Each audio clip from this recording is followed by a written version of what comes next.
What's going on, everybody? Thank you for tuning into another California Underground podcast, first of 2022. So I figured we'd start this one off with our way too early political predictions for 2022, because in the world of politics, a couple weeks is a lifetime, a couple months is like an eternity. But we're going to make our bold 2022 predictions, and maybe at the end of 2022, we can look back on them and say, what did we get right and what did we not get right? With me, I have Cynthia and Brian. Always a joy to have them. Last time we had a roundtable discussion, it was a lot of fun going over stuff. And I'm sure tonight we'll have plenty to talk about, a lot of news, especially with the new year breaking. You're getting a lot of people who are in, people who are out. You got the gubernatorial race, you got midterms, you got local races. You had redistricting, so people are juggling what maps are going up and down. It's just absolute pandemonium. If you are in the political world, this is like Christmas has already come. You're already like nerding out on all of this stuff and numbers. And I know like I chat with both of you like individually, and like you guys will send me like, oh, this district changed, or this district is now this person's running over here. And it's like there's just so much to keep track of.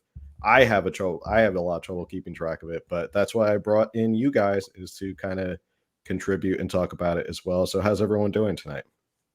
Doing great. Thank you for having us back. I look forward to the conversation. Yeah, thank you for having me as well. It's good to take a break from campaigning and be able to talk about things in more of a casual atmosphere. So I'll make one bold prediction right now. Brian is going to run for Congress. Is that is one bold prediction, and Yeah, I think it's going to come 47th true. district. Yeah, So there you go. First one out the gate, nice and easy.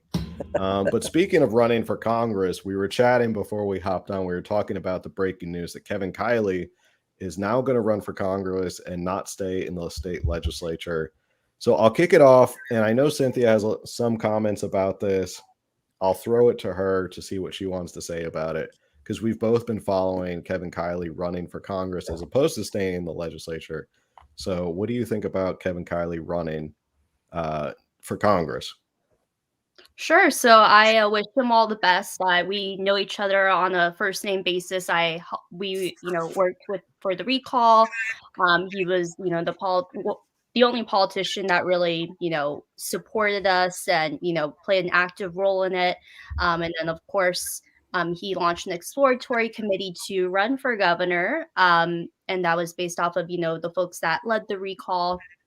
And based off that feedback, he decided to run. So I had the chance to meet him and, got to know each other on a first name basis. So, I wish him all the best in regards to that run. And fortunately, he's actually in a Republican district. So, regardless, we're going to have a Republican assembly man or woman in there. So, as far as like from the state political realm, that's something to look forward to. Yeah, and I'm looking at this updated Google Drive of who's running in that district, and Kevin Kiley's name is, as soon as I uploaded it right now, it's already been updated to say Kevin Kiley, his name's been strucken out. So there's three Republican candidates right now, no Democrats: Jason Paletta, Jonathan Zackerson, Joe Patterson. I have no idea who any of those people are. But it's like you said, it's a pretty safe Republican district.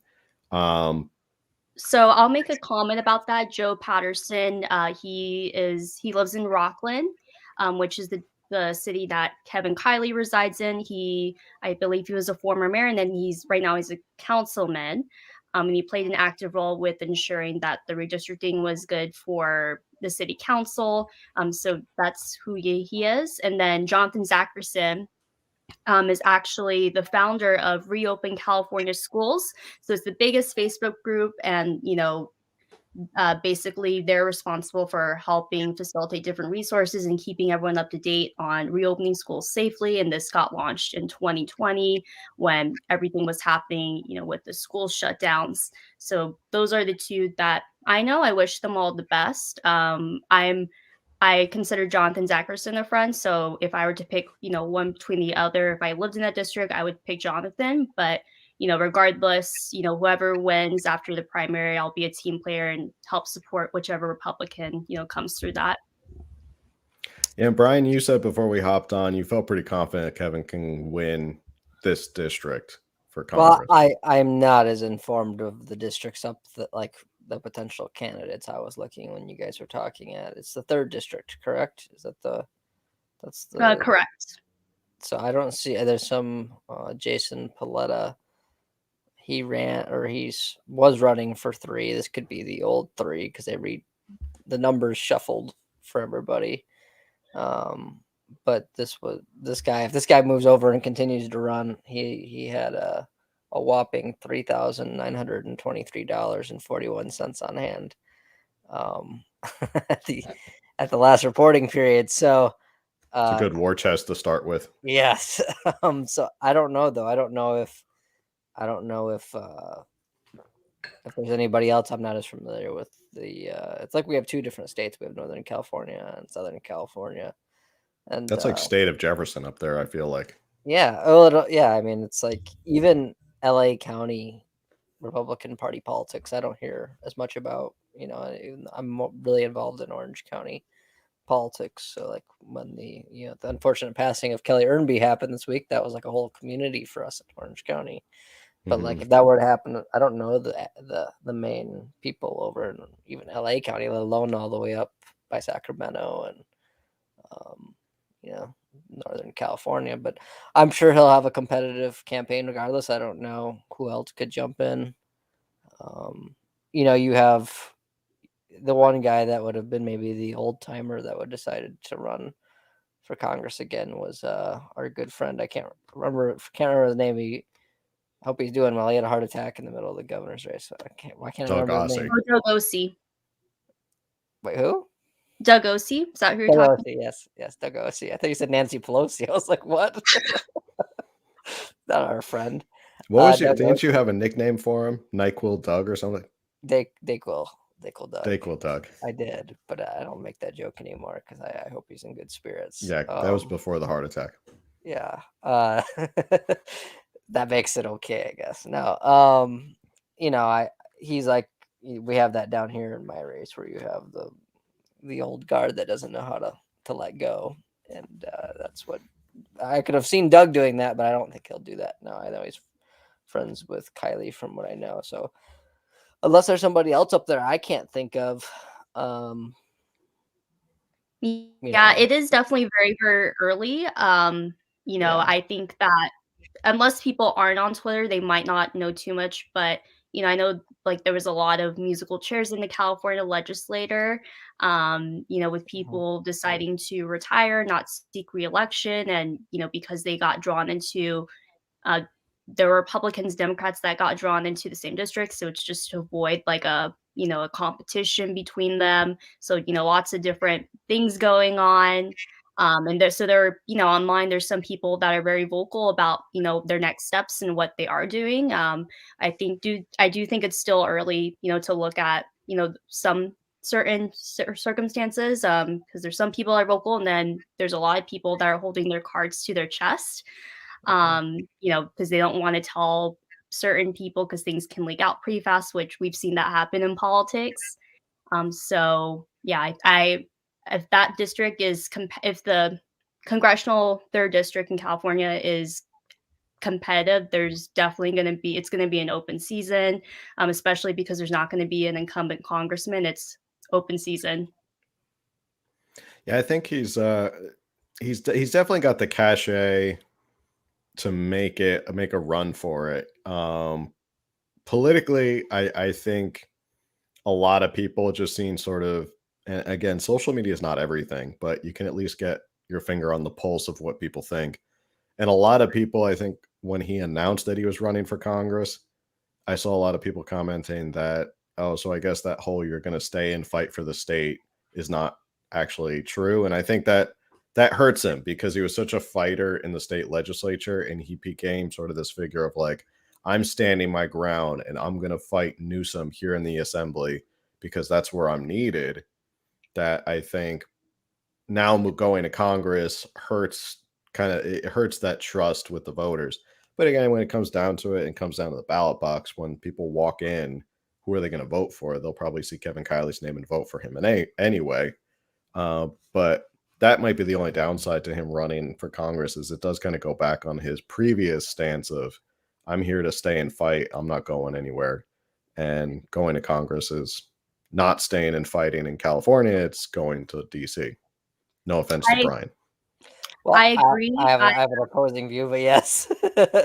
Before you say your opposing view, so basically in November he launched a blog on, pondering his next political move, and he, gave the opportunity for people to give feedback. So I'll be transparent. I emailed for him to stay in state assembly, and part of that, was I, was just honest about different factors. One being was, this is just data, but I looked at how he performed in the recall, and Larry Elder and Faulconer, beat him within his own placer counties. So if his congressional district is including that, and he, couldn't turn out those votes for that, like that, that's a little bit hard to win over in a federal race, especially if it is like a competitive district. I've always For me, like, I always maintain a very cautiously optimistic attitude. I know, like, on a federal side, like, it's predicted there's going to be a red wave. But I definitely believe that absolutely anything can happen. Like, if we looked at the governor race, yeah, it's different from a recall because it was a traditional electoral race. Their fundraising was kind of like, similar in different regards. And the demographics and the voter registrations are very different. So the landscape's very different. But in my opinion, I thought Youngkin didn't really have a chance. But when McAuliffe made that gaffe and was like, I don't think parents should have a say in children's education, that was like the biggest thing that turned it into like, okay, I think Youngkin actually does have a chance. I think some other factors that helped Youngkin in his favor that were, out of his control, was COVID. I don't know if I should say that on YouTube. COVID, because people are tired because it's been 2 years now. So I just think there's anything that could happen, in regards to that can, be in people's favor or not. So, like I said, I do wish Kevin the best, with this move. But when I also have, told him that too. So I don't mind being open about my opinion. So I definitely support him and I wish him the best for that. You can fight for California from DC and you might be able to actually get more done, would be my argument, because he might have tapped out what he could have really done. And in Sacramento, I mean, at least I view it that way. My issue with the whole handling of his announcement was that there was like a pre-announcement where he said I could run for like a selection of 5 different offices. What do you think I should do? And I don't think that's the way to go about. If he doesn't know what he wants to do, it shouldn't be made public. We have candidates switching office every couple days now, literally. Switching either districts or offices entirely. And he's going to be labeled a politician, and by putting that out there, like, hey, these are all my different options. My only concern with him, I think he could do a really good job in DC, but are we going to be on? I'll have gray hair in 20 years and talk about Congressman Kiley and how he's still holding on for dear life, and he's done this for his whole life. Like, I don't want someone in DC for that long, and that's a fear I have with Kevin Kiley. So there's one declared Democrat so far in that race, and I went political operative status and kind of looked at the competition because I always believe in doing that to kind of study the other side, how you can improve yourself. The one thing that his opposition did share that I think is a very big contrast. He did share that his intention, so it's Dr. Kermit Jones, he's a Democrat in the race so far, and he has like $500K cash on hand. So he fundraised. So in my opinion, he's off to a good start for fundraising so far. And since it shaved off 8 points, it used to be a very, very strong Republican district, and now Republicans only have a slight advantage because it shaved off 8 points from redistricting. The answer that Kermit Jones shared, which was pretty like a interesting to note and was pretty refreshing. He shared that, my intention is to go for Congress a few terms, make sure I can, accomplish a few things. But after that, like, I want to go back to being physician because that's what I want to do. And I was like, that's pretty commendable, especially because there's a push for term limits in Congress. Mm-hmm. Yeah, I guess we'll see how it goes up there. I mean, the argument could be made that he could do stuff for California in Congress, and I would agree with you, Brian, that he probably kind of looked at it and said, I'm in such the super minority here. There's not much I can do here in the assembly, so I'm just kind of wasting my time here. Maybe I go to Congress and make bigger splashes that way. But on Yeah. one hand, I think one could also make the argument, like, why don't long term we try to flip seats long term in the assembly, because there's opportunities there. So there would have been chances to not have the Democrats supermajority this year, because we only got the Democrats supermajority in 2018. Supermajority mean Democrats having veto power. We didn't always have that. Like, I know the majority, if there's Democrats in the legislature, but the Democrat supermajority only became a thing because they took more seats in 2018. So it's definitely possible for Republicans to take seats back. So the Democrats don't have that veto power in the assembly. Yeah, and that's absolutely crucial, especially if you were able to get some sort of Republican governor in to Sacramento. I guess that's I my don't mean to next. laugh. I just don't think that should be our focus right now. No, I agree with you. I said this before on my lives. I said you could. It doesn't matter. You could put whoever. You could put the ghost of Ronald Reagan into Sacramento right now. It wouldn't make much of a difference because with a Democratic supermajority, they'll just override everything he does. But it does make a difference if you did break the supermajority and the veto power, and somehow you got a Republican into Sacramento, you would be able to sort of slow the tide of crazy bills, or they wouldn't even make it to his desk. But speaking of governor, I'll go ahead and make this bold prediction. It may not be that bold anyway. I think Kevin Faulconer will end up the nominee and get the backing of the California GOP for governor this year. And I think he'll actually make it onto the ballot as well. So that's my bold prediction for 2022. I don't know if it's that bold. It may just be the safe bet. But that's sort of how I see the tea leaves are going right now, especially with Larry Elder dropping out, Kevin Kiley going for Congress. There's not really a lot of competition left for Kevin Faulconer. The path is kind of wide open for him. I don't think Doug Osie's running again. Maybe he runs again. John Cox is tapped out, maybe. Third time's a charm, hopefully. Maybe he puts the bear up for running. But yeah, I think after I heard the Larry Elder news this week, I said Kevin Faulconer is probably a shoo-in to be the nominee. And to be honest, the party probably wants Kevin Faulconer to be the nominee for 2022. I've known Elder was going to do that for about a month and a half. I told you, maybe I told you, maybe I didn't. Because I can tell you that kind of stuff off the record as long as it doesn't get out. But I've known that for a little while. I was surprised it took him so long to announce his PAC. Elder for America, I don't know if that means he's going to try to influence something, or is he going to run for president or something down the road? Like, that's what I'm really wondering. Because, like, what if Trump doesn't run, or what is his angle? Why is it called Elder for America? There's so many other things. So I think his PAC is focused on being like House and Senate for Republican. And then he said local races. So I even like made a comment on Twitter.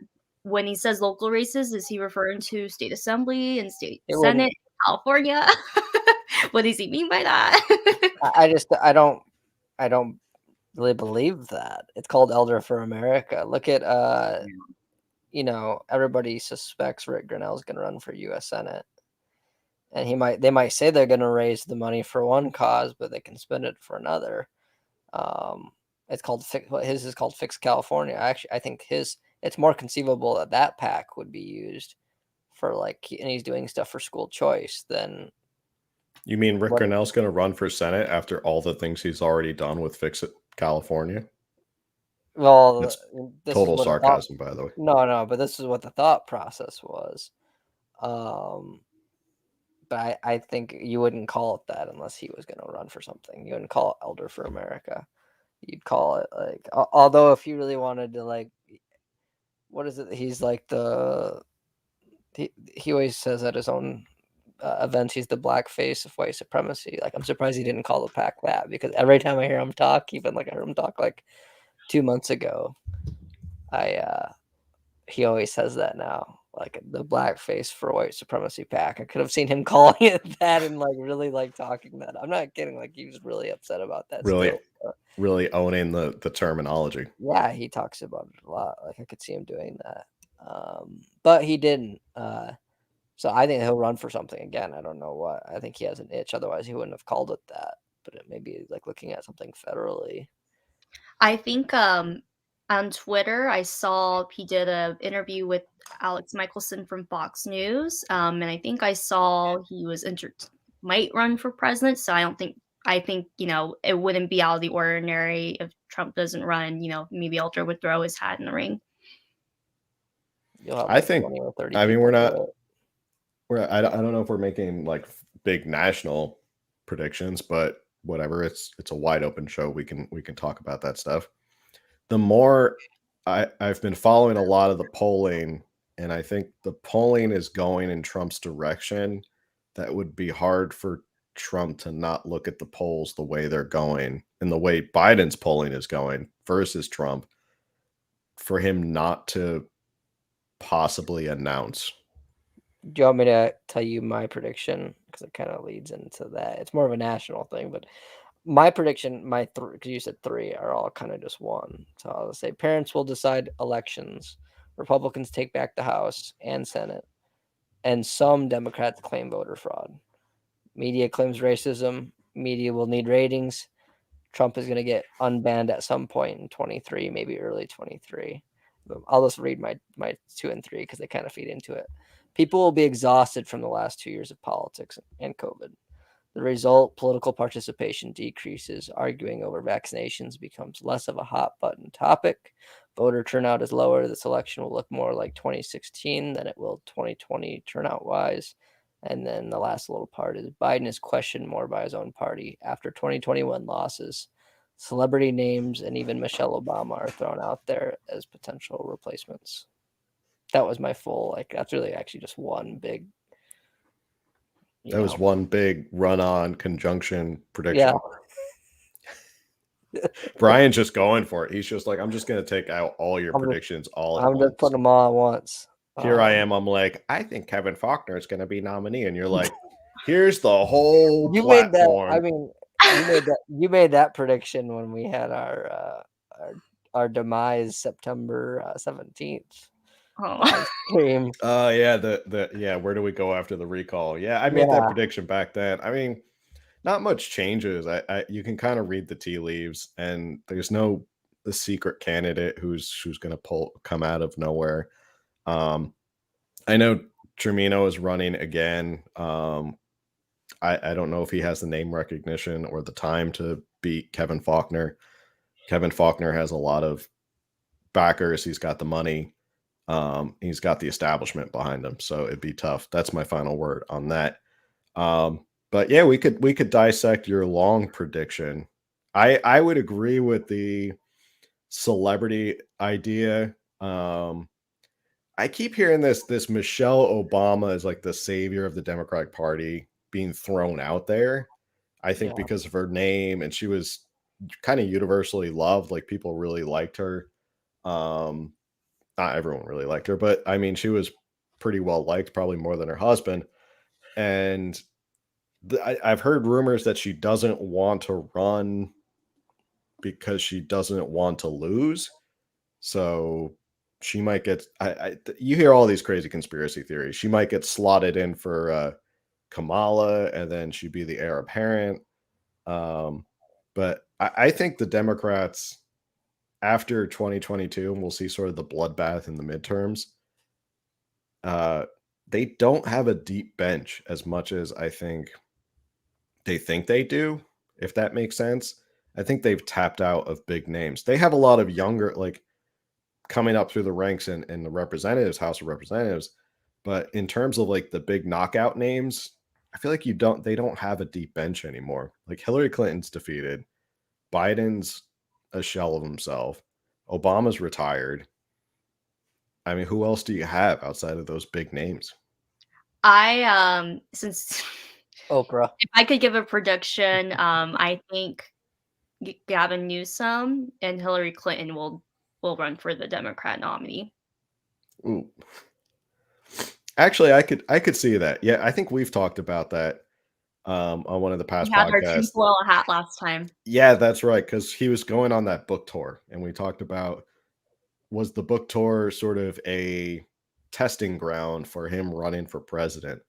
And I think I wouldn't put it past him. He's always looking at the next step of where he's going in his political career. It's quite possible he kind of lines himself up. I You think doubt he could? yeah, go ahead. Oh, no, I'm sorry to interrupt. Because I think on the Democrat side, I don't think Biden was the guy for them. Like, I don't think they don't even like him or happy. It's just they were, they needed someone in there, so that way a Republican wasn't or Trump wasn't the president. So I don't think that they adore him or like him. Not like Mhm. Obama, where they were proud that he was the president. They were proud that's their guy on their side. So, I think the Democrats, they're trying to mobilize and trying to find someone else to do that can be better. Yeah, and uh, I'm trying to think of the point that was just running through my head, and now it's gone. Whenever it comes to noodles, there's always so many points I want to make. Um, yeah, and I think he's definitely angling himself, whether he wants to take over, whether Biden steps down. It's a weird place where, like, if he steps down, is that an admission that he didn't do well, or he wasn't as healthy as he kept saying he was? Does it change? Does it shake things up enough?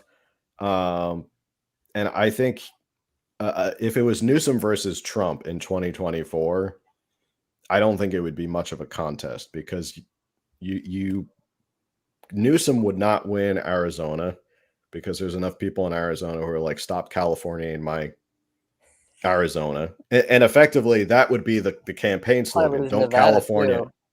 Don't California America, They would just show pictures of the homeless and and all the stuff that's going wrong in California for Gavin Newsom, and Trump could wipe the floor with them in all these different states and all these swing states. So I don't think it would be much of a, doesn't mean he wouldn't run if he was given the opportunity, because his ego is so big. He would definitely run.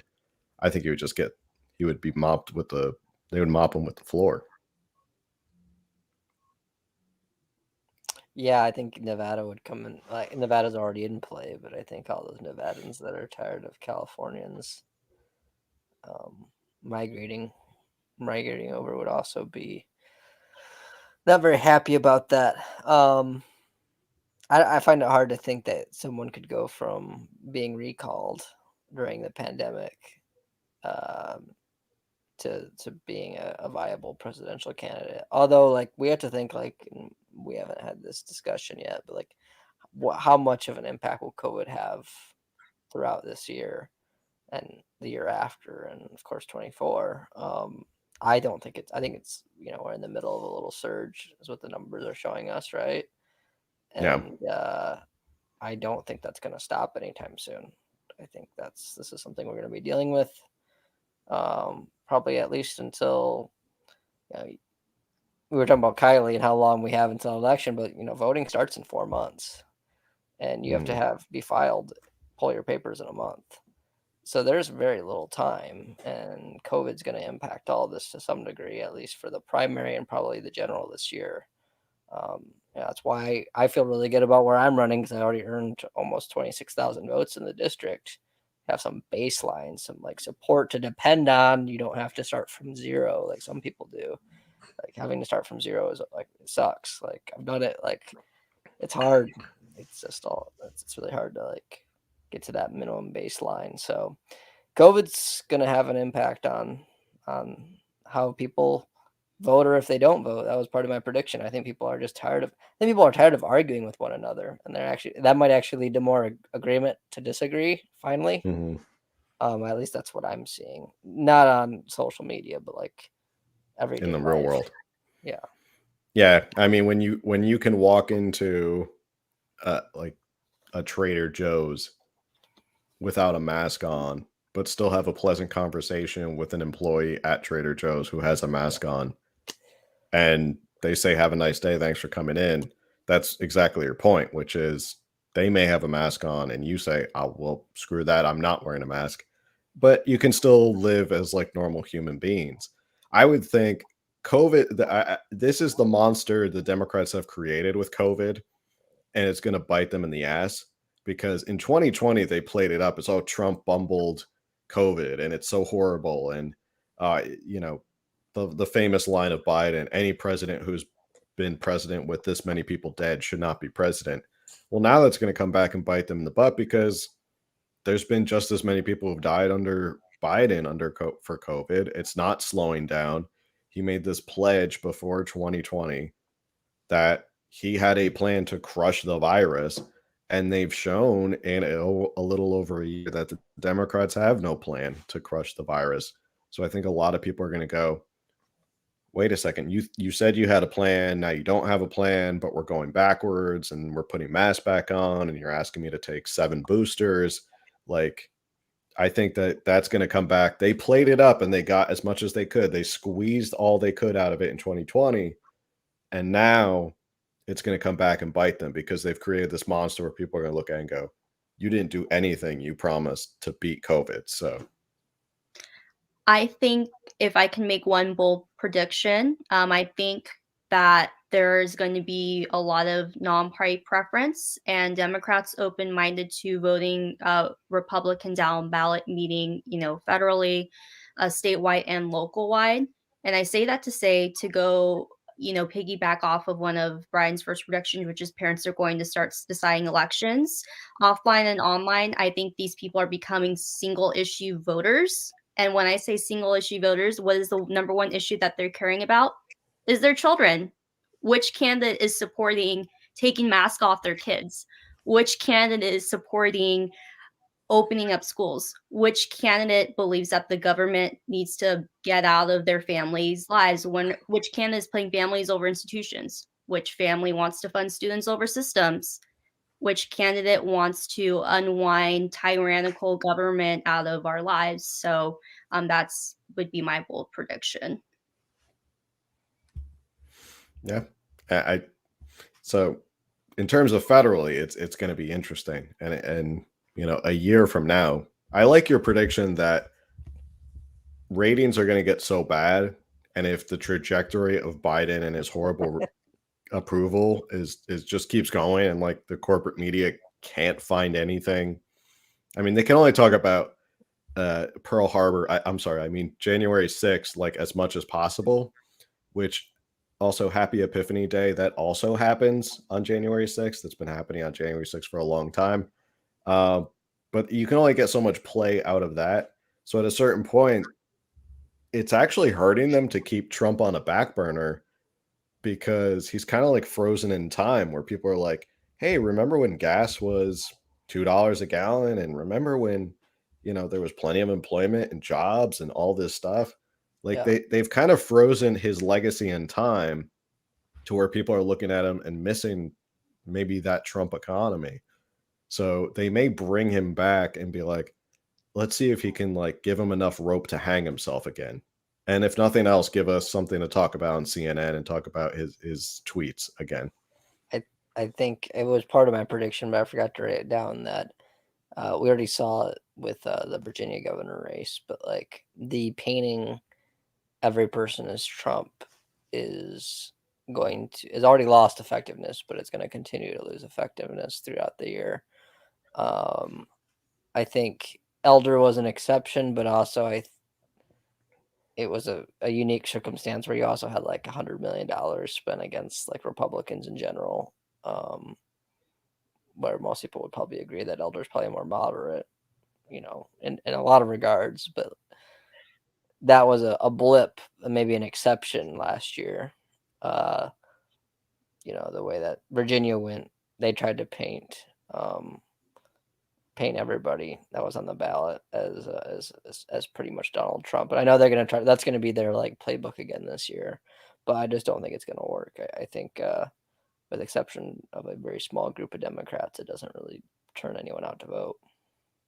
I agree 100%. I think if the Democrats were actually smart, they would actually not talk about Trump and focus on other things. In fact, the Democrats, they had a blue wave in 2018 federally, but also statewide. Like in California, we got this Democrat supermajority in the state legislature. They flipped the most seats and got the Democrat supermajority to have that veto power.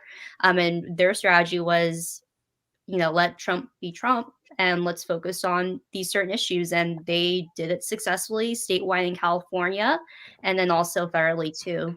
So I think if the Democrats were smart, they would, follow that same strategy. But looks like they're fumbling themselves. And this is a greater of opportunity for the Republicans. Yeah, and why am I forgetting points? It's already been a long week, like I was saying before. It's been a long week, and I forgot what I was going to say about Trump. Oh yeah, I if nothing else, I miss the entertainment of Trump tweets because I used to get them on my phone, and you just see you'd be working, and all of a sudden you just get that notification on your phone, and just be like, Nancy Pelosi is the worst ever. I hate her. She's a horrible human being. And you just be like, and then go back to work. And I miss those days. Those were good days. He might be tamed down though. We used to be that language really proper damaged lives. It really put a lot of people at risk, Phil. Are you sure you really want to go back to that? Yeah, exactly. Oh, that was what I was going to say. My bold prediction, another bold prediction is that at least 90%, and this is scientific, at least 90% of Democratic ad campaigns are going to feature some sort of footage from, or now I was going to say 9/11, January 6th. 9/11, as they They're put all it. the same. They're all the same. January 6th, 9/11, Pearl Harbor, not to joke about the other two, which were really tragedies. But January 6th, I think they're going to probably run the January 6th in a lot of ad campaigns. I mean, we saw it in the recall. They would run anti-recall stuff with just footage of January 6th. And it's like, this has nothing to do with California, but it's just more fear mongering. So any other, what's some other bold predictions people have or what you guys have? I think we're gonna have more Republicans win elections locally here in San Diego, but then also I think statewide in state assembly. I don't know, I couldn't give like a number, but I think there's a lot more Republicans stepping up in particular. Can only go up. Yeah. What's up? It can only go up, right? Yeah. Can't get much worse than what it is right now, at least in the state legislature. One question I think I'll pose to both of you: do you think the wave of voting reforms that were enacted? I mean, I guess it was only Texas and Georgia, but I guess we'll see how much of an impact those play in our elections. Do you think it will play a big impact in our elections? Maybe a marginal impact on those elections? Do you think these voting bills change the result? Like, not to change the results, because that makes it sound like they're cheating or something and that they're rigging the election. But will you see a difference in how people vote coming in 2022? I think, I think we're going to have mail ballots still. California, this is going to be a permanent thing. Yeah, it is permanent. They signed it into law and it got implemented last week. It's a universal mail-in ballot state. Yeah. I think one thing we haven't talked about that's kind of like, hey, is this something that's going to impact the vote other than that? Like one issue or one topic would be Roe V Wade and the likelihood that gets overturned. Does that really have as big of an impact? I actually don't think it really helps Democrats as much as they think, because most people don't care. It's going to still be handled at the state level to some degree, and a lot of people are pro-life to some extent, at least, they believe in restrictions. So that'll be, I think the Democrats will try to bring that out with the Texas abortion bill as well.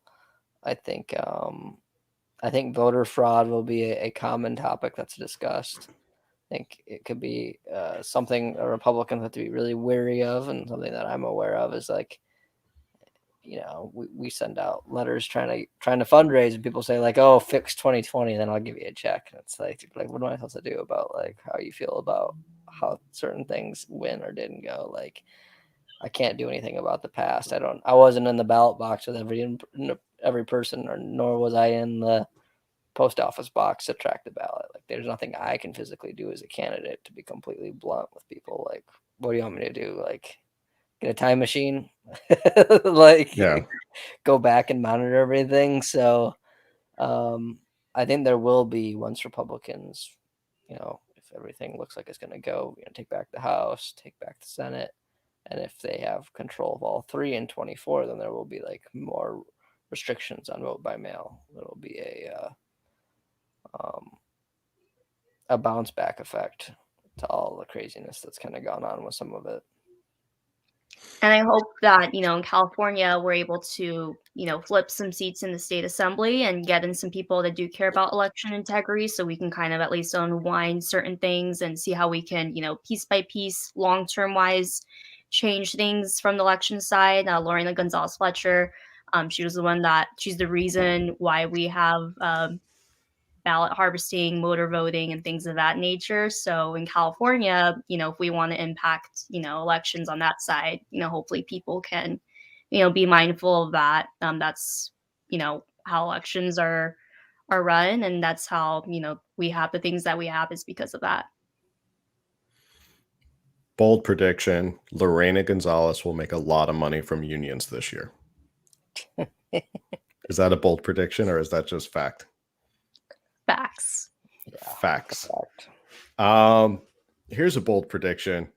And actually, before I get to that, I want to hop off or piggyback off your point about the Supreme Court, because I didn't even think about the Supreme Court as a political entity, because maybe I'm an idealist and think that the Supreme Court shouldn't be political, but that's me being idealist. On that turn, I think they also decide and hand down a ruling. I think it's in the New York Rifle Club case, that decides the right to carry outside the home, which then opens up constitutional carry for the entire nation, which could change the face of Second Amendment jurisprudence and kind of whether you can carry or not, which would have a big effect here in California. So that's my prediction, is that they may actually uphold that and say that you do have a right to carry outside the home. Which would then, California, all of a sudden, people could be walking down the street, locked and Wild loaded. West. Yeah, buddy, let's do it. I mean, take the law into our own hands, since, the police aren't. Which kind of leads into my next bold prediction. California Democrats are going to become the party that's tough on crime in the coming year. And Cynthia's kind of shaking her head already. She's like, no, I don't think so. I think they will talk a big game, and I think they will say things like, oh, we need to solve crime and we're going to get tough on crime. And because they see how it affects them at the ballot box or the polling, and it's definitely not something they as a party want to be stuck with, the idea of being not tough on crime. So I think the Democrats will do an end run around Republicans and become the party that says they're tough on crime. And California Republicans, being asleep at the wheel, will miss an enormous opportunity politically. Yeah. So in regards to that, I just, it's really funny. Newsom, he goes on The View, and then he was like, yeah, we have a huge crime wave, but this is unacceptable, after he, releases prisoners out during COVID. It's like, yeah, like, you're tough on crime because it's unacceptable. It's like tapping on the wrist.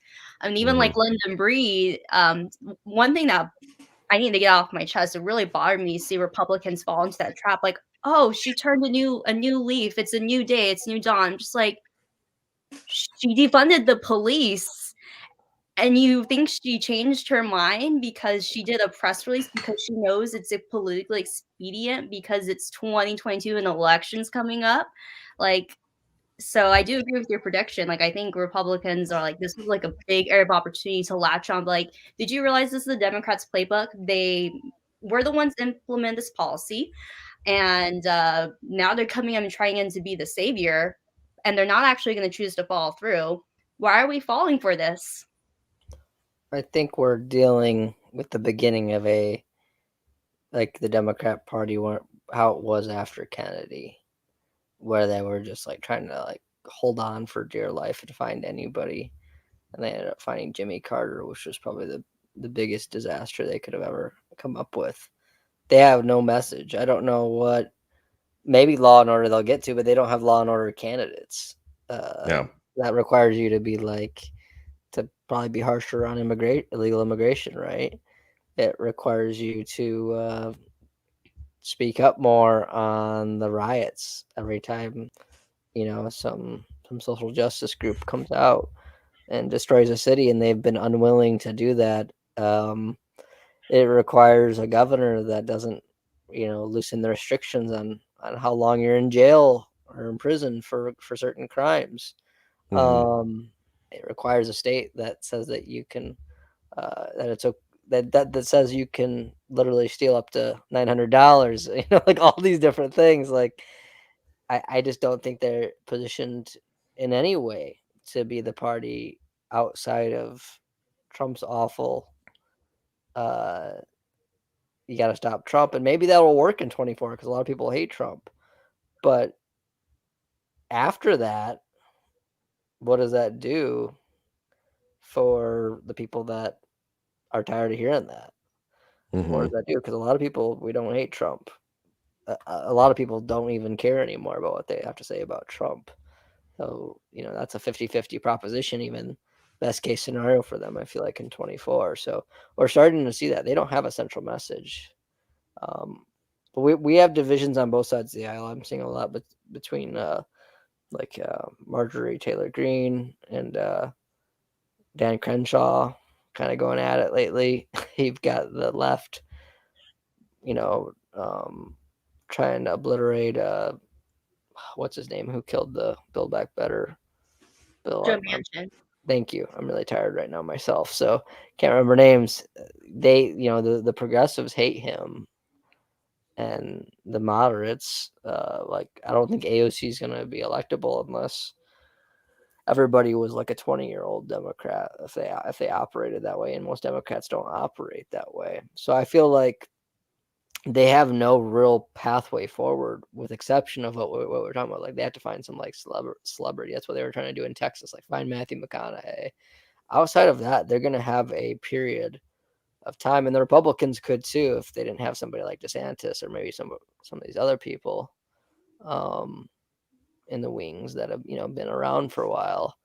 They're gonna kind of be like without an image and without a face. I don't know what the Democratic Party is going to look like in 2028. Like, you can kind of say like, oh, in 2028, the Republican Party is still going to have Ron DeSantis. Might still even have somebody like Mike Pence. Love him or hate him. Trump might still be around, still doing stuff. Trump might be finishing his second term. Might be finishing his second term.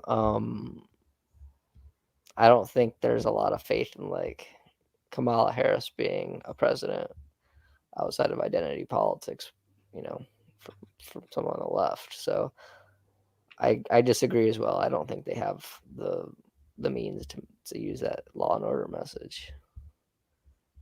Yeah, they'll definitely try. They will certainly try.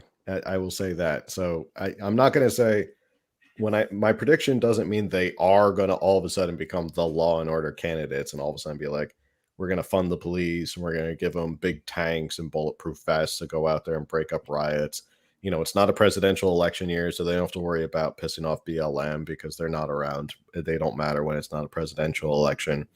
But they're definitely going to try. And I was having a conversation with a follower today on Instagram, talking about how like Democrats are very good at they'll give you a couple crumbs to make you feel like they're doing something from the table, but they'll never give you enough to actually solve the problem.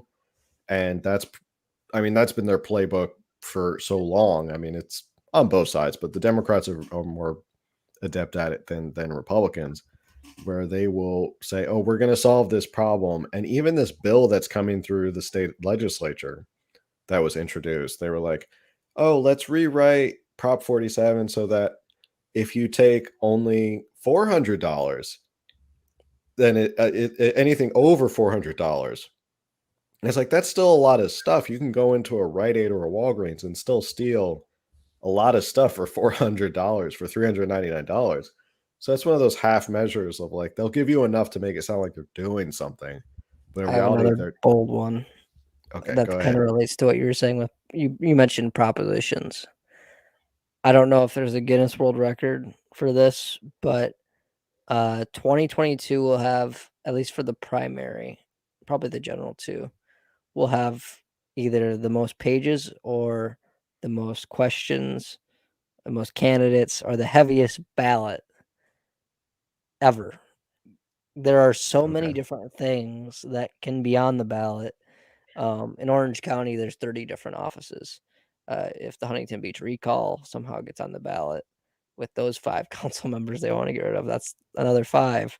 There's propositions. There's so much compared to usual. There's special elections. There's the special election for Devin Nunez's seat we haven't even talked about. There's like so many different offices and different propositions that I don't even know where the status of all the different props are. But call Guinness, because I think there's going to be a 10-page ballot that weighs 20 pounds, and it's going to cost the government a lot of money to mail this all out. Yeah, along with all your ballots. Well, there's like 3 different gambling ones just related to gambling. Like there's sports betting, there's sports betting on tribal lands, there's gambling across the state. Like there's so many, there's like a handful that are just to do with gambling. Um did this Cynthia knows because she works with the organization. Has the school choice been officially approved for the ballot yet? So Or are they still we are collecting? so we are still gathering signatures until I think March 10th. And we're going to be at an event locally here in San Diego. It's called the Freedom Revival event, and that's from 12 to 5 p.m. So if anyone is in San Diego or in the Southern California area, everyone, there's people from Orange County, Los Angeles driving down for the events. Actually, I think there's going to be people from Northern California even coming down as well. We're going to be at that booth, so you can check us out. My bold prediction is we're going to have school choice on the ballot in California. And I believe it's going to be, our ballot initiative. But yeah, we're gathering signatures right now, and the deadline. I don't know if it's for all the ballot propositions or just ours, because I know whenever the language of the bills get approved, they have like a 6-month time window. So, speaking for Californians for school choice, our deadline is March 10th. Yeah, are you willing to make a bolder prediction that it will pass? I am. I believe it's Okay. not only going to be on the ballot or not only we're going to gather the signatures for it to be certified. And my more bolder prediction is it's going to be on the ballot November 22 and it's going to pass. Someone asked, do you have time to discuss the specifics of the school choice on the ballot? Probably not this episode, because we'll probably have another episode once it like gets on the ballot and it's approved. We'll have a full episode about school choice and talk about it. We'll probably have Cynthia and Todd back on to talk more about that. Thanks for the invite. I was kidding. And if Brian wants to come too, I mean, he can just hang out in the side too if he just wants to sit there and drinking water in the corner. Yeah. I have we'll put you in the box there. You can just mute your mic the whole time, but you'll just be there Play with watching my TV. dogs. Yeah, playing with your dogs, cooking macaroni and cheese. Brian just wants to be on the podcast. He has no signs input. together. I have a couple big bold predictions for San Diego politics. I think in the local side of San Diego, I think Tara Lawson Reamer is going to get recalled, and I think Nathan Fletcher is going to be out. Wow. Okay. That's a bold prediction because we don't have anyone who's running against Nathan Fletcher. So I don't know who's going to run against him that would out him, but Do we have I haven't even heard rumblings of who would even run against him.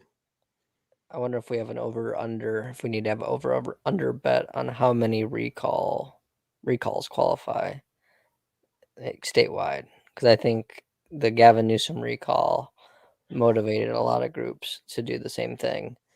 There's a lot of school board members throughout the state that are getting recalled right now. So they're going to have that going on.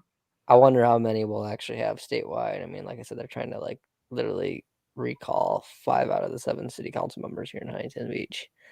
That's a lot. I don't know if it's going to get on the ballot. We'll see what they do. But yeah, you got the one in San Diego. Whatever happened to Gascon? I don't even know what's going on with that one.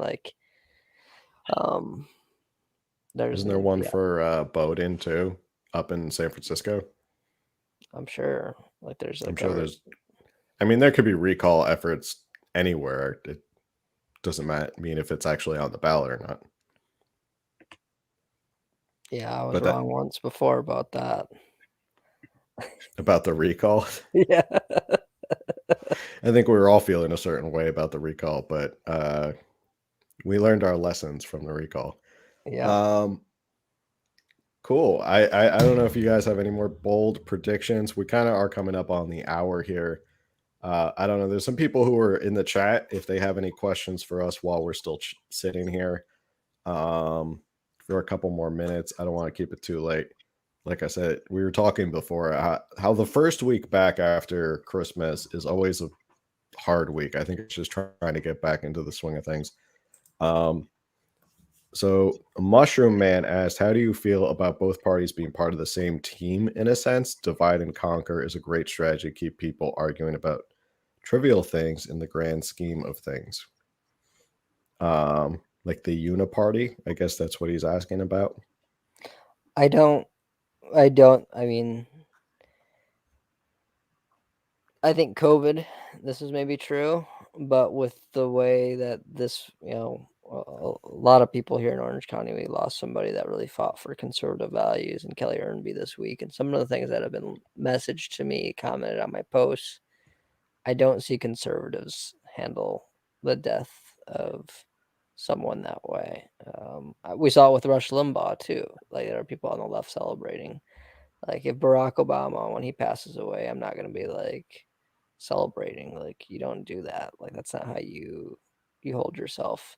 I think COVID, I was kind of talking about this. I think people are just getting exhausted of it, where it's it's not even a Republican and Democrat or party thing. It's just there's so much noise and there's so much nonsense out there. Just trying to get down to the brass tacks of things. I'm what's actually true or not true anymore is a chore in itself. You have to go through posts of people trying to see if their arm is magnetic, and then the other post, you know what I mean? And then there's the other side of it is anybody who's unvaccinated is an idiot now and uneducated, and this is natural selection working their way through. It's this whole that I think COVID has done this more than anything. I think Trump running really motivated the left and the right, but that started this. But COVID was the gasoline put on the fire, where it's not even about Republican, Democrat anymore. Because I've seen tons of friends that hated Trump now love Trump and are and the vaccine mandates and the way the government handled the shutdowns are what moved them over. Which I'm I couldn't talk to you a year ago because you hated Trump. You said he was racist and all this stuff, and now you love him because he's against government shutdowns of businesses. So it's weird. It's not a Republican Democrat thing, I don't think, anymore. It's just a noise problem we have, especially with COVID and how we talk about it. Oh, I said the C word too. I apologize. I think it's okay if you talk about it, but you're not giving medical. Can't think about it. Just don't give any medical advice, which disclaimer, none of us are doctors, so don't take any medical advice. Consult your own doctor. I always have to say that when COVID is brought up on any podcast. So I would agree that there's definitely establishment candidates. There's definitely establishment practices, people who are already like deeply entrenched in political parties, and they always are brought up for appointments, or they're the first people to run and stuff like that. So that gives people a lot of view that there is a uniparty. As you get farther down and more local, I think there is a big difference between the parties. I don't think they're working together as much as people think. I think there's a lot, like way, way, way up at the top. They could probably actually afford to work together more. Quite honestly, I think that's one of the biggest problems with America right now. Is just parties used the parties used to work together. You know, well, who was in Congress when Reagan was president? Tip O'Neill or somebody like that, or am I completely? They said they would actually go out, the party leaders, and go have a steak and a whiskey and sit and chat and be like, how can we compromise and get this bill to pass and stuff like that.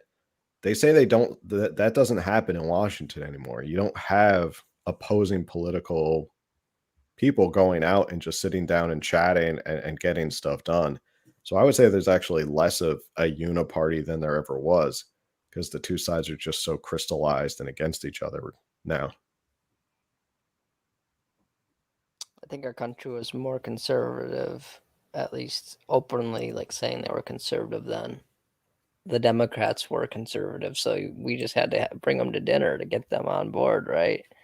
Mm-hmm. Like, thoughts on mask and C mandates going into 2022 elections. Nice run, Osiris. I think if Republicans, I don't support purity tests. I think they're dumb. But if there is to be a purity test to be had on the Republican side, if you do not have a strong stance on this, you don't deserve to win. Plain and simple. I think if this is a great of an opportunity for the Republican Party. We have like a very small window. There are non-party preference people and Democrats that are open-minded to look at the other side for the first time in forever or at all.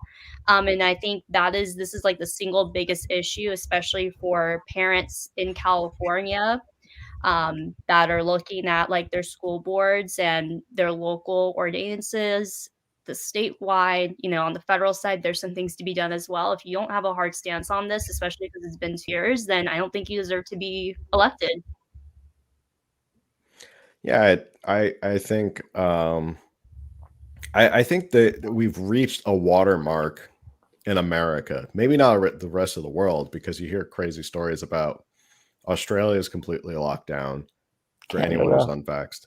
Canada, you now can't buy alcohol or weed without a vaccine passport. Europe is going the opposite direction. So I guess in the grand scheme of things, actually, I was reading a story about how Baja California, which is where South, TJ is, actually just pushed back on vaccine passports because they were going to implement them in Baja California, in the state of Baja California, but the citizens of that state pushed back and said, we don't want it. So the state actually backed off of it. But in America, I guess we're a little bit better off than a lot of these places. I think we've hit that watermark of how far they can really press us. And I think even if in California, I talked about it yesterday morning on Coffee and California Politics, that it's really a soft mask mandate. It's doesn't seem to be enforced as much as the previous one. I feel like there's a lot of people who are just not complying. There's a lot of people who just walk into businesses. A lot of businesses aren't really doing anything about it. A lot of people just don't really care anymore. So I think we've hit that watermark of like, how far can we go? And I think in 2022, you're going to see a lot of these mandates and stuff be rolled back little by little. Because nobody wants to continually be the bad guy. No one wants to be the strict parent forever. And if you're the Democrats and you want to be the strict parent forever, sooner or later, voters are going to get fed up with you and just say, well, they're going on out. vacation in Florida, so they don't want to be the strict parent, at least for themselves. Or at least Mexico. Gavin used to went to Mexico.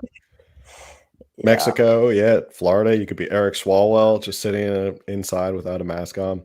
AOC, living your best life. Look, we can't talk about AOC because it just means we all just want to date her, right? So We're all just completely obsessed with her.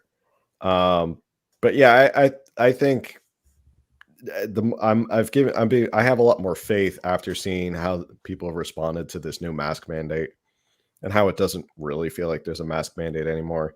Some businesses you'll walk in, they'll be a little bit strict, but most of the places don't really care. So I think we've hit that watermark, and I think they'll start to fade away in 2022. Just because you want to make it look like you're making progress. So those are my thoughts. I don't know if anyone else wants to jump in about the mandates going forward. I think you're right about people not wanting to be the bad guy anymore. When I go to LA, I'm noticing that they're not asking for things as often, even like at least in the local businesses. It'll be interesting to see what is actually shut down or not shut down, if anything does get shut down during the next few months. I have friends that work in the hospital out here, and they're saying they're getting they're above their like peak levels of hospitalizations. So does Newsom try to do something? Does LA County try to do something? Again, I think there's a real unwillingness, and there's not an appetite to do something, but there was last time and they still did it, right?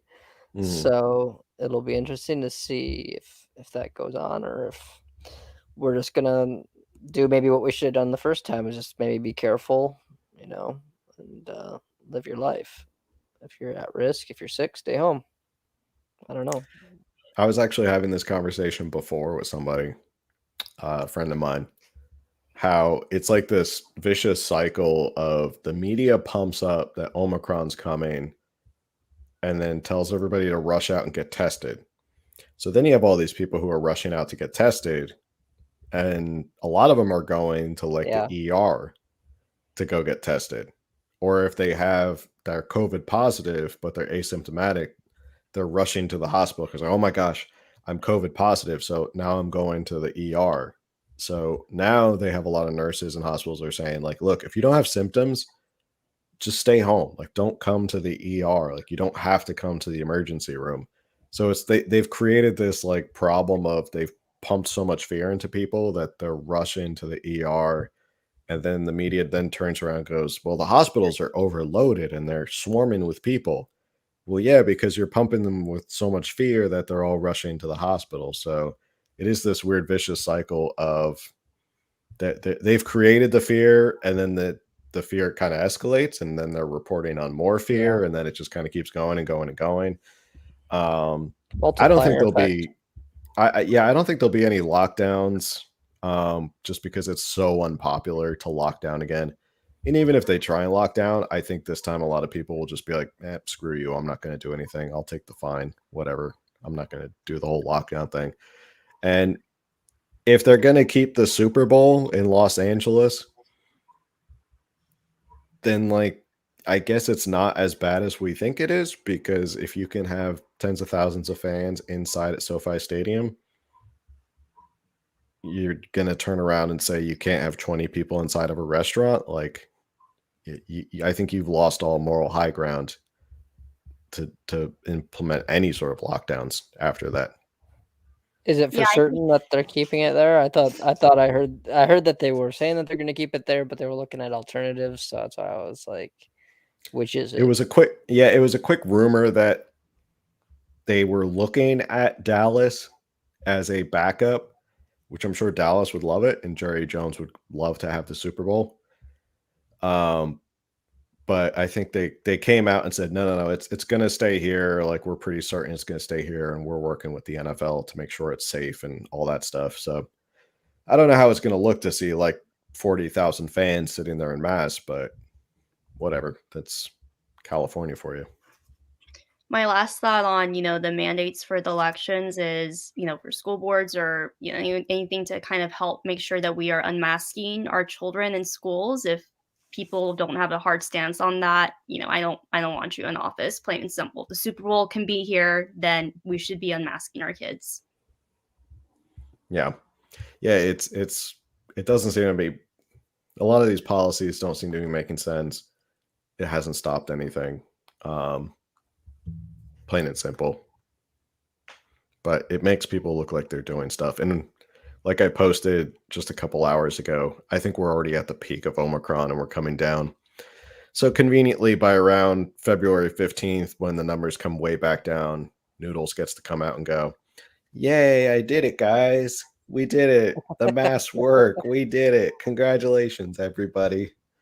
But yeah, so that's my thoughts on the mandates and the vaccines. So yeah.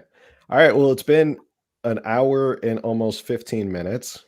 Like I think we were chatting before. We could probably keep chatting for like another 2 hours because there's so much to get to. There's so many more races. We could make this a Joe Rogan podcast if we wanted to. We could talk for I hours. know.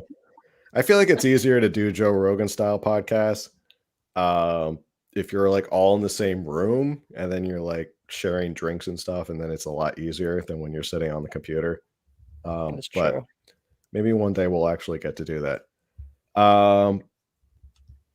Yeah, I forgot what I was going to say. It's been an hour and 15 minutes. We didn't even talk about Tom McClintock running against Omar Navarro. Is it Omar's running up there now? He's running in the special and that, isn't he? Or how is that working? I don't know how that's working. Yeah, he's running everywhere. Omar is It running really, for. If there's an open congressional seat, Omar Navarro's running for it. it kind of, so I'll be honest, it really, it sucks for both the Democrats and Republicans for Nunez's, special election because basically they're only running to finish his term, which is until like November.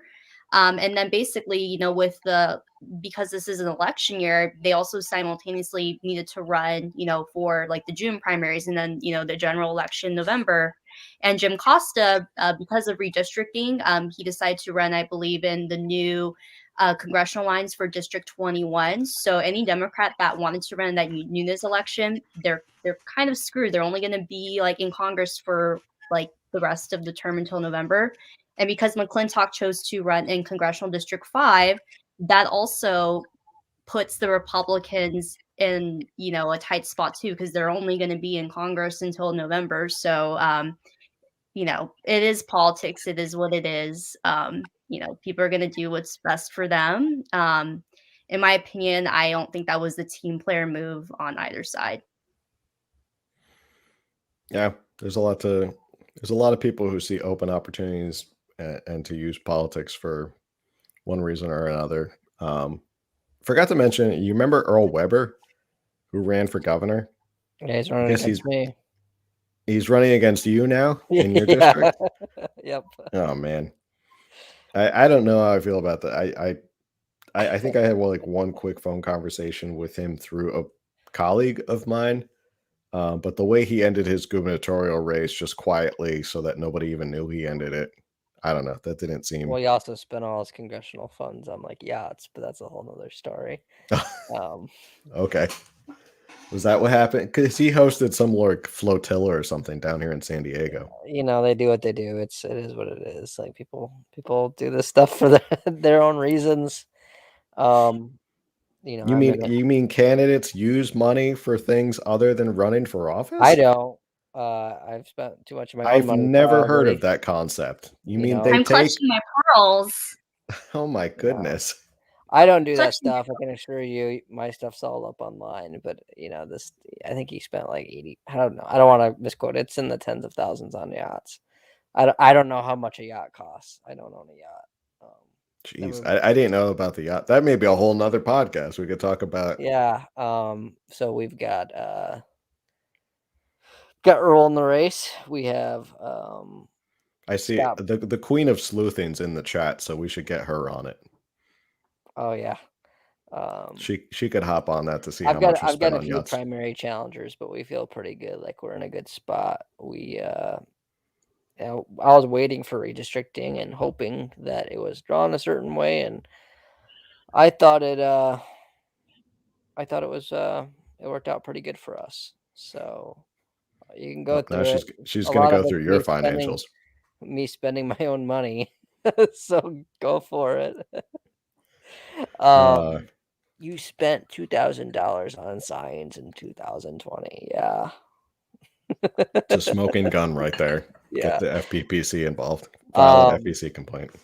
No, it's just for, we haven't talked about it. My district is now Seal Beach, Huntington Beach, Newport Beach, Laguna Beach, Costa Mesa, where I guess Earl lives, and Irvine, which I was fortunate to have been running in, Irvine over there in the 45th. So we were already doing a lot of work over there. So we have the leg up over there, and ran in Huntington Beach a couple times now. So we should get a substantial amount of votes there, and already ran in Newport, already ran in those other cities. So, we'll see what God has in store. I'm doing everything I can. Establishment's going to do what they do. They do this every race. They pick people that make no sense for conservatism at times, but they don't always win. And if we do our job, if we execute our plan, we should win this one. So that's what I'm doing. And maybe he will still come on the podcast. Can you come on the podcast as a Congress member? I don't know. Do you have to give equal time to everybody else then? Is that how that works? No, I think that policy was done away with over a long time ago. I think it's fine. If we have our primary on June 7th, hopefully we're celebrating a win, and you can interview me on your Wednesday morning stuff when I'm hungover. I mean, that could be the the game plan, right? Yeah, maybe we'll do coffee and California politics a little later that morning. All right, so afternoon. Yeah, hour 20 minutes. Good convo. Thank you everybody for coming on. I think we'll be doing more as stuff progresses. I could see us definitely seeing proposition debriefs and kind of go through that stuff. And as more candidates announce and figure out what's going on, we'll have a better idea. And I'm sure we'll be back chatting throughout the year. It's going to be an exciting year. So I look forward to us continuing to chat about all this stuff, because I love nerding out about this stuff. Absolutely. Happy New Year to you guys, as well as Mushroom Man and everybody else who has asked questions. Yeah, everybody who tuned in. Obviously, you can follow this on YouTube. It's always posted. The audio version's up on all of your podcast places: Apple, Spotify, Google, Podzilla, Podbean, Pod whatever. I don't know. Your iPod. You can try Pod. You can find it on any of those. That's a different site. You can find it on any of those different sites. And as always, Coffee and California Politics. Our usernames are, if you're not watching, our usernames are next to our names in the video. So if you guys just want to go over your usernames for the audio, that way they can come find you and support you. Mine's at Burley for Congress. That's number 4, Burley for Congress. Mine's is a Cynthia Kaui, so you could spell it Cynthia. Last name is Kaui, Kaui. I'm on Instagram and Twitter. Awesome. All right. Well, thanks for coming on, guys, and we'll chat again soon. All right. Thank you. Later. Good.